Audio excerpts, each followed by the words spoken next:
Secret Files. With Titan Jello. Rockies Secret Files. Rockies Secret Files. Secret Files.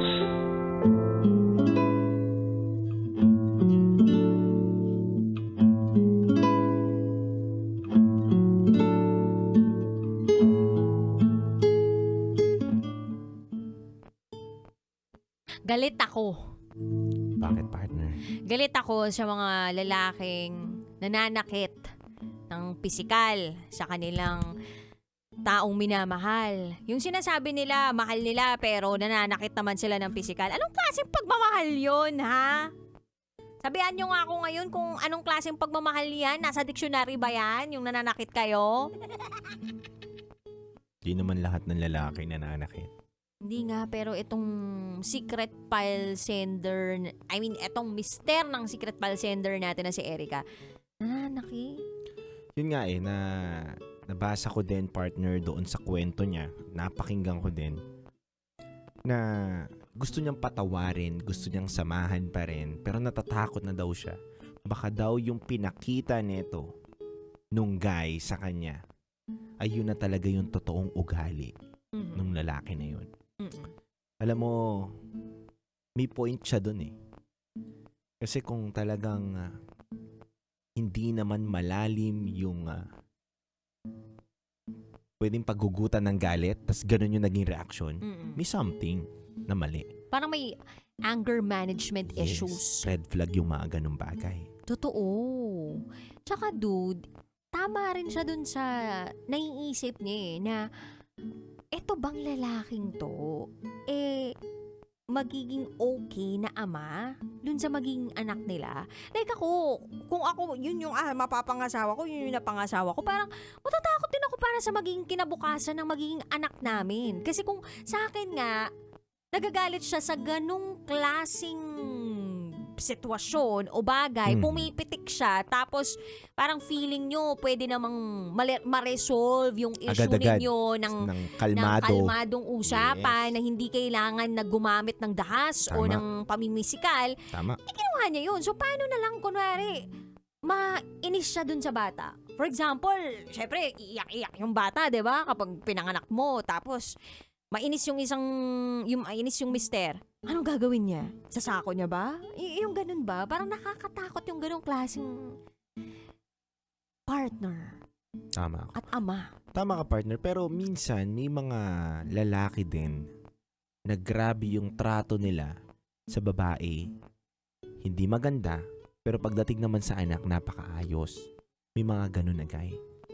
Hindi natin alam kung bakit ganun at anong pinanggagalingan nila. Pero at the end of the day, ang punto natin at gusto natin tumbukin dito, bakit may mga lalaki na nananakit ng babae? 'Di ba? Hindi maganda na manakit ng babae. Maging asawa mo man yan, hindi mo pa asawa, lalo na kung sa physical. 'Di ba? Oo naman. Physical, Emotional. mental, emotional. Yes. Hindi. Kung yun yung intention mo Mhm. dun sa taong sinasabi mong mahal mo o pinakasalan mo, Mhm. hindi okay yun. Tapos, may iba pa kasi na parte dito na nakita ko na parang dina-downplay niya yung ginawa niya.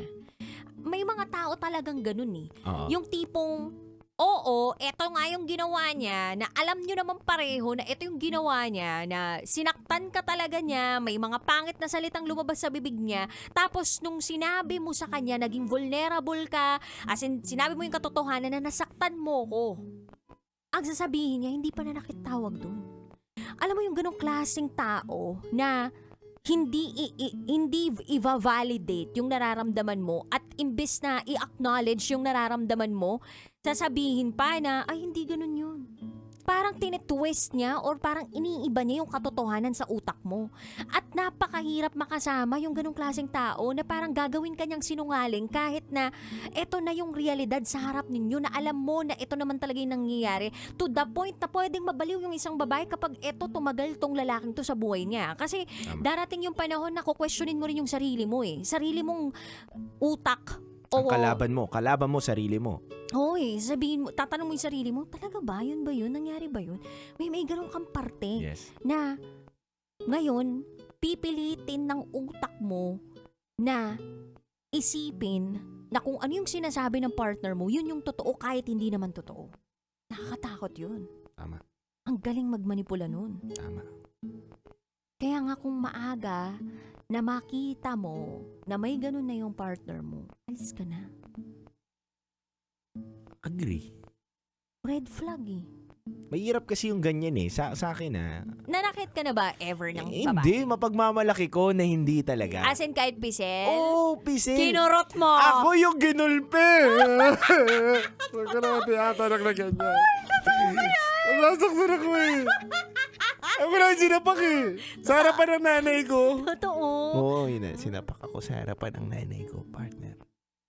Alam mo, Ano reaction mo? Di ka gumante? hindi partner. Alam mo, tinanim ko to sa puso ko. Isip ko na maging babaero man ako, makakasakit ako. Emotional. Nakakaasar! Hindi, Ayaw hindi, maging hindi. babaero ka man! Ayoko linisin yung pangalan ko eh. Okay. Ayoko sabihin na ang mga babaeng dumating sa buhay ko ay ako'y mabuti, sila masama. Oh. Sige na, ako na masama. Kunyari, babaero ako. Pero partner, kahit kailan hindi ako nagbuhat ng kamay sa tao. At hindi rin ako, partner, nanakit sa tao. Nagumante ka. Nagumante ako, hindi. Kasi pipitik ka eh at pipitik ka eh. Sinapak ako, partner, babae, straight sa Yun mukha. na nga eh. Anong pumasok sa isip mo nun? Pinigilan mo ba yung sarili mo o wala lang talaga sa sistema mo yung gumante? Alam mo kasi ako eh, yung sinapak niya ako, totoo to ha, ito po ay katotohanan mga kabisyo na nangyari po sa buhay ko. Sinapak ako nung babae sa mukha, Okay. harapan ng nanay ko. Ang magiging first, ano mo yun eh, reaction mo parang tinapakan yung ego mo, harapan ng nanay mo. Pero yung sinapak niya ako, sabi ko, kuwawa lang to. Paano mo nasabing kawawa siya?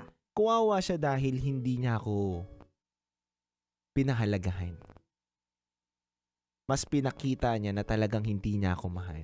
Tinuldukan niya na yung sa aming dalawa. Yung respeto, tinanggal niya na lahat-lahat. Kuwawa lang dahil hindi niya alam yung totoong salitang pagmamahal. Kasi kung nagmamahal talaga siya, hindi mo rin sasaktan ng ganun yung lalaki. So meaning, nakita mo yung ganong klaseng perspektibo sa ganong klaseng sitwasyon? Oo. Fairness naman sa'yo Parang Siyempre. napakabuti mong tao sa parteng yun. Hindi, totoo yun, partner. Yun lang yung mapagmamalaki ko sa sarili ko. Hindi ako kailanman nanigaw ng babae. Yung sisigawan ko. Hindi. Hindi ako maninigaw. Yung walang dahilan, maninigaw ako. Hindi. Hindi. Ang galing nun. Na Ano kahit lang? tinapakan na yung ego mo, tinapakan na yung pride Kalmado mo, tayo. kinalma mo yung sarili mo at naisip mo yun, nakawawa to. Kasi hindi niya alam yung tunay na klase ng pagmamahal. Unang-una, may kapatid akong babae.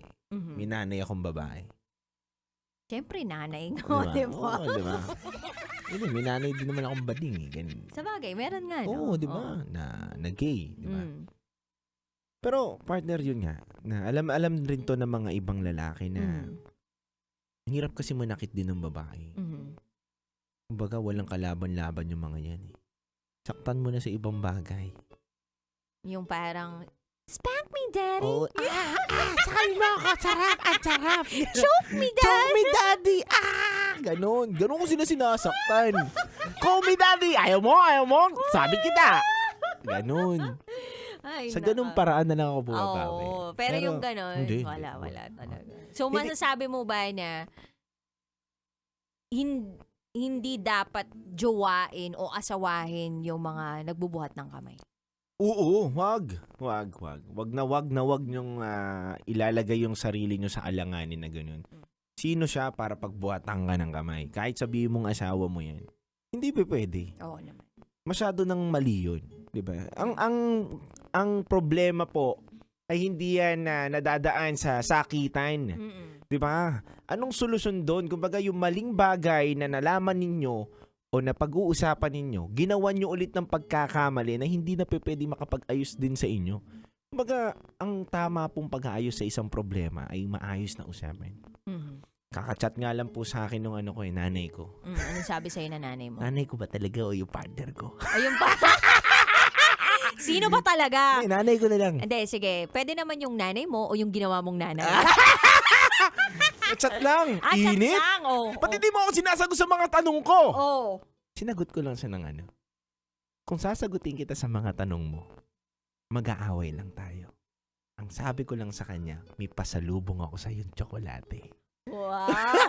Mga galawan nyo talaga! Ganon Nakakagigil kasimple. kayo! Ganon kasimple. Na kung mainit yung isa, wag yung sasabayan. Wag talaga. Wag na wag. Kasi unang-una, ang babae po ay iniingatan at binamahal yan. Yun po talaga yung literal na sinasabi natin na passenger princess talaga na. Yes. Ganun po yan. Wag mong papadapuan sa lamok. In fairness naman, ikaw lang yung dadapo, no? Ako lang yung dadapo Ikaw at yung- kakain. Ikaw yung malaking lamok. Yeah. Lamok. Lalamok takin. Tsaka, alam mo, may kasabihan kaming mga babaero sa mga nananakit na babae. Ano? Babaero man kami pero hindi kami nagbuhat ng kamay sa mga babae kaya mas masahol ka pa sa bakla kapag nanakit ka ng babae. Tsaka, alam mo, dude, Ganon. kung ganyan yung kasabihan nyo, pero ayoko naman din na ikumpara, diba? Sa babaero? Hindi, sa mga bading, diba? Yung mga lalaking... Ay, grabe magmahal at rumispeto ang mga bading. Yung mga lalaking nananakit, wag nating kumpara kasi hindi naman talaga kailanman dapat ikumpara yung ganun, diba? Hindi. Kumbaga, hindi natin sila inile-level. Kasi, ano yun eh, ba't ka papatol sa babae? Diba? Mhm. Pumatol ka sa akin, sa lalaki. Ganun. Ako, bakbakin mo. Kung gusto Suntukan nyo, tayo. magsuntukan na lang kayo. Oo, Punta kayo ganon. kay Manny Pacquiao. Yan, di diba? ba? Wag na papatulan ng babae. Wag mong pagbubuhatin o kaya paglisikan ng mata. Oo. Wag. Tsaka, para kay Erica, siguro ang pinaka masasabi ko na lang sa'yo is that ngayon nag-iisip ka na eh. No? Nakikita mo na talagang willing naman siya magbago. Pero may testing period din dyan eh. I mean, Oo, kahit mauubos ka, mauubos. kahit nakasal na kayo, hanggat wala pa naman din kayong anak, hindi naman ako encourager dude ng yung parang hiwalayan talaga ng mga kasal or annulment. Hindi ako encourager na ganung tao na. Hindi ako, "Hindi, nag-encourage ako niyan. Sige, hiwalayan nyo na, ganyan. Kahit kasal na kayo. Kasi, Mhm. meron namang grounds for for annulment, 'di ba? Yung tinatawag nating vowsy, 'di ba? So kapag sinasaktan ka na kasi may violence against women and children, pwede mo na i-report 'yan tapos ilagay mo 'yan dun sa dun sa ihahain yung kaso, 'di ba? Tapos yan na yung magpapa-annul sa inyo. After 20 years, gano'n. After 20 years, pero depende Oh. sa lagay mo. Oo, gano'n. Ang mahirap pa nga dyan, ikaw na nga gagastos sa annulment, tapos siya pa yung magiging free, di ba? Siya pa yung Yes. magiging malaya. Lakas Totoo, din, no? di ba? Wala. Tamang sistema dito. Pero kasi, yung mga ganyang klaseng lalaki, sa hulog naman yan, parang talagang naging obsessed din sa'yo di ba? Na parang pipilitin ka talaga na magstay sa kanya. Tama. Kasi nakikita ka niya as someone na pagmamay-ari niya. Tama. Kaya pag naramdaman nyo po, 'di ba, na binobola-bola kayo, pinapaikot kayo, kina-question nyo na yung sarili ninyong realidad dahil sa mga sinasabi niyang kasinungalingan na Yan. pinipilit niya maging realidad mo. Yan. Mag-isip-isip na kayo kung aalis kayo o hindi. Pero ang mahalaga dyan, na makapagsabi kayo talaga dun sa mga trusted na kaibigan ninyo o mga Totoo. kakilala ninyo. Kasi sila din ang makakakita ng makakakita nung lagay mo. May mga pagkakataon kasi na nabubulag tayo, 'di ba, sa sarili nating relasyon to the point na pinagbibigyan talaga natin pa ng chance o pagkakataon yung tao kahit na ang dami na palang pagkakataon na ginawan tayo ng mali. Pero unti-unti lang natin tinatanggap dahil parang nagiging normal na ito sa atin. Mahirap yung pag nagiging normal na yung ganun ba? At hindi dapat maging normal ang sakitan ng pisikal sa loob ng isang relasyon. Hindi Tama. po ito healthy, lalong-lalo na kung balak nyo pong magkaroon ng pamilya. Agree. Unless gusto nyo pong maging UFC fighter, Fighter, diba? MMA fighter, yan. Diyan kayo magbakbakan. Kung gusto nyo, para kayong si Titan Jello, ibang klaseng sakitan yung Oo. gusto. Sa kama lang tayo magsasakit. Yan! Ay nako. Anyway, Kabisyo, if you want to share secrets, share it to us raketera@gmail.com. Kami po yung magbabalik para sa programang Top Secrets.